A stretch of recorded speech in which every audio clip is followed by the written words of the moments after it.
Yo, what's up guys? Welcome back sa ating channel. And today pag-usapan natin na Gio Halalon spotted sa practice ng TNT Tropang 5G. And kung matuloy ito, game changer talaga para sa TNT. So, tingnan natin yan sa video na ito.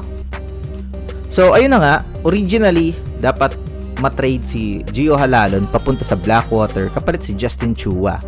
Pero natigil ito dahil nag-declare ang PBA board ng trade moratorium involving Northport players. Ang reason, Northport is in the middle of being sold to Pure Blends Corporation. Officially, in-announce ito ng PBA board sa kanilang meeting last September 3 bago yung Las Vegas na planning session. Ibig sabihin, habang ongoing yung sale, walang pwedeng galawin na trade. Ang problema lang, time is ticking.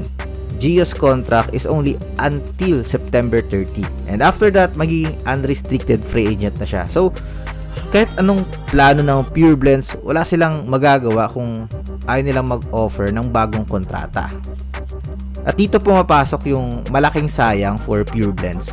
Kung tinuloy yung trade for Justin Chua, at least may big man silang makukuha. Pero dahil unrestricted si Gio, wala silang makukuha in return. And honestly, mukhang ayaw din naman nilang mag-commit kay Halalon. Maybe dahil sa mga past allegations or simply ayaw nila ng potential headache sa bagong management.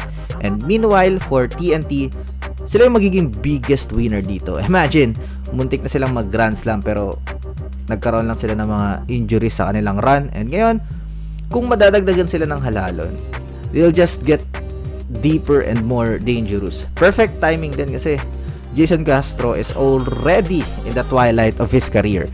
Dati pa sinasabi natin, si Gio yung the next Jason Castro. Well, this time, makakasama niya na si The Blur. And maybe, ito na yung tinatawag nating passing of the torch. If we look at TNT right now, ang ganda ng timing ng lahat.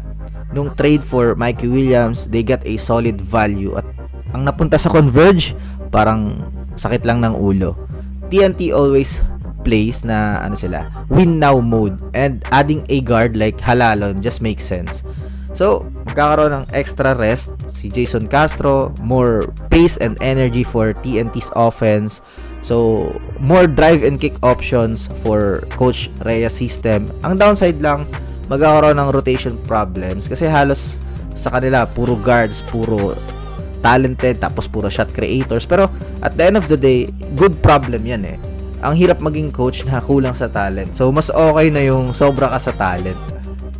So, overall, TNT fans should be excited. Mukhang sure na itong move pagka October 1 eh, no? Once Gio becomes a free agent. The only loser here is Pure Blends kasi they could have had a value in return pero mawawala lang si Halalon ng walang kapalit. So, kayo ba, ano sa tingin nyo? Especially sa mga TNT fans, bagay ba si Gio Halalon sa sistema nyo? At ready ba kayong makita kasama niya si Jason Castro? Let me know all your thoughts in the comment section below. This is Agon Hoops. See you in the next upload. Bye-bye!